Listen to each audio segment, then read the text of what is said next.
नमस्कार साथियों। आज मैं महिला आयोग चेयरपर्सन विद्या नेगी एक बार फिर आप सबके सामने हूँ।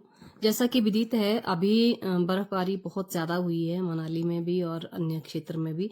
लेकिन जैसा कि विदित है, मनाली एक टूरिस्ट प्लेस है और यहाँ पे बहुत सारे टूरिस्ट आए हैं। मैं जानती हूँ बर्फबारी आई है तो ये हमारे क्षेत्र के लिए बहुत अच्छी है और बहुत खुश हुए हैं लोग। बहुत टाइम से इसके लिए गुहार लगा रहे थे, देवताओं के पास जा रहे थे और अभी ये बर्फबारी हुई, इसके लिए हम ऊपर वाले के शुक्रगुजार हैं। लेकिन इसके साथ साथ ही हमारे लोगों के लिए कुछ नई तरह की मुश्किलें भी खड़ी हो गई हैं। जैसा आप सबने देखा हो कि रोड बंद हो गए, लेकिन हिमाचल सरकार और माननीय भुवनेश्वर गौड़ जो हमारे विधायक हैं मनाली के, उन्होंने इन रोड को खोलने के लिए भरसक प्रयास किए हैं और कर रहे हैं और लगभग बहुत से रोड जो है वो खोल दिए गए हैं। लेकिन मेरा शिकायत का एक ही आज जो मैं सामने आई हूँ आपके, वो ये वजह है कि NHAI कहाँ है। कोई भी रिस्पॉन्सिबल अधिकारी उनका यहाँ पे नहीं है। मनाली से लेकर पतलीकूल तक मात्र ये 15 किलोमीटर का एक पैच है, जिसमें रोड लगभग 2 घंटे में उन लोगों ने ये साफ कर देना था और अपनी मशीनरी के साथ। ये कल आए हैं तो ये 12-1 बजे के बाद पहुंचे हैं और उसके साथ ही इनका कोई रिस्पॉन्सिबल अधिकारी भी इनके साथ नहीं है। मेरा केंद्र सरकार से और माननीय राज्यपाल महोदय से भी ये विनती है कि इस पे थोड़ा सा संज्ञान लिया जाए, क्योंकि ये मात्र एक राजनीति का विषय नहीं होना चाहिए। ये एक किसी की जान का विषय है, किसी के बहुत से लोगों की जिंदगी का विषय है। क्योंकि किसी भी तरह की सुविधाओं को मुहैया करवाना या उसको बहाल करना है तो हम सब की जिम्मेदारी बनती है। ऐसी चीजों में राजनीति नहीं होनी चाहिए। मनाली में बहुत से ऐसे जो राजनीतिज्ञ हैं वो इस पर घर बैठे तंदूर के पास बहुत बड़ी बड़ी गप्पे हाँक रहे हैं। लेकिन मेरा उनसे भी ये निवेदन है, एक महिला आयोग के अध्यक्ष होने के नाते मैं क्यों बोल रही हूँ, क्योंकि बहुत सी महिलाएं और बच्चे भी इसमें शामिल हैं, कि उनकी सुविधाओं का ख्याल कीजिए, उनकी जान का ख्याल कीजिए, कि कम से कम NHAI को उनकी जिम्मेदारी निभाने के लिए आप बोलिए। आपने वो तो बोला नहीं है, लेकिन आप बड़ी बड़ी बातें आके यहाँ पे कर रहे हैं। ये सब किसी की जिंदगी का सवाल है और किसी की जिंदगी का सवाल तब होता है ऊपर वाला भी देखता है। आपकी राजनीतिक कोशिशें जो वो बेकार जाएंगी। ऊपर वाला जानता है कि कहाँ राजनीति के लिए प्रयोग किया जा रहा है भगवान का और कहाँ पे किसी की सेवा के लिए प्रयोग किया जा रहा है। इसीलिए आप सबसे विनम्र निवेदन है कि उसके कहर से बचिए। इंसान तो हम हैं ही हैं।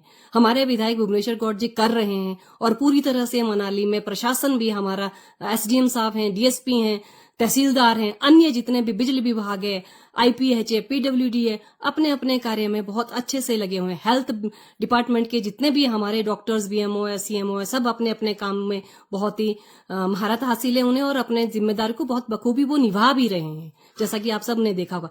लेकिन ये NHAI की जिम्मेदारी थी कि कम से कम 12-13 किलोमीटर का ये पैच जो है वो कल 2 घंटे के अंदर खोल दिया जाना चाहिए था। ये भी स्टेट सरकार ही कर रही है, हमारे विधायक कर रहे हैं, हमारा प्रशासन कर रहा है। शर्म नहीं आती इन लोगों को, किसी की जान अगर खतरे में है और इसके ऊपर भी अभी ना जाने किस तरह की राजनीति करेंगे। मैं आयोग की महिला अध्यक्ष होने के नाते मैं इसलिए कह रही हूं क्योंकि महिला और बच्चों की जिम्मेदारी का सवाल है। अपनी जिम्मेदारी को निभाइए। हम जो है हमारी जिम्मेदारी को, स्टेट जो अपनी जिम्मेदारी को बहुत बेहतरीन तरीके से निभा रहा है।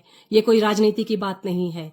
हर चीज में राजनीति को नहीं लाया जाना चाहिए। राज्यपाल महोदय जी, मेरा माननीय राज्यपाल महोदय जी, मेरा आपसे भी विनम्र निवेदन है, इसमें जरूर संज्ञान लें। यहाँ पे बहुत से लोगों की जिंदगी का सवाल है। एक बात और कहना चाहूंगी, जितने भी टूरिस्ट मनाली में हैं और जितने भी होटलियर्स यहाँ पे, उन्हें एकदम से मूवमेंट करने को ना कहें। मैं जानती हूँ बहुत से टूरिस्ट जिद करके वहां से निकले हैं, लेकिन मेरा आपसे विनम्र निवेदन है कि ना निकले, ताकि इस तरह की असुविधा का आप लोगों को सामना करना पड़े। मैं जानती हूँ हमारा प्रशासन रास्ते में रात को 2-2 बजे तक उठ के सब लोगों को सामग्री भी वितरित कर रहा है, लेकिन फिर भी हम जानते हैं कई बार हम काफी नहीं होते। इसीलिए इन मुसीबत से बचने के लिए आप जहां पे हैं वहीं पे रहें। जैसे ही माहौल सही हो वैसे ही आप यहां से निकलें, यहीं पे रहें। कोई भी आपको असुविधा का सामना नहीं करना पड़ेगा जहां पे आप रह रहे हैं। इसलिए सबसे विनती है आप जहां हैं वहीं रहें।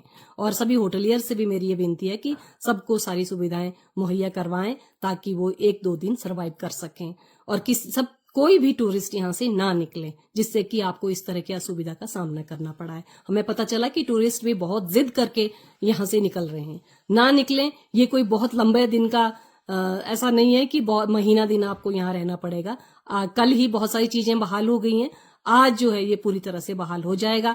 लेकिन हमारे स्थानीय नेताओं जो केंद्र से संबंधित है, NHAI की आंखें खोलो, वरना ये ऊपर वाला भी आपको कभी माफ नहीं करेगा।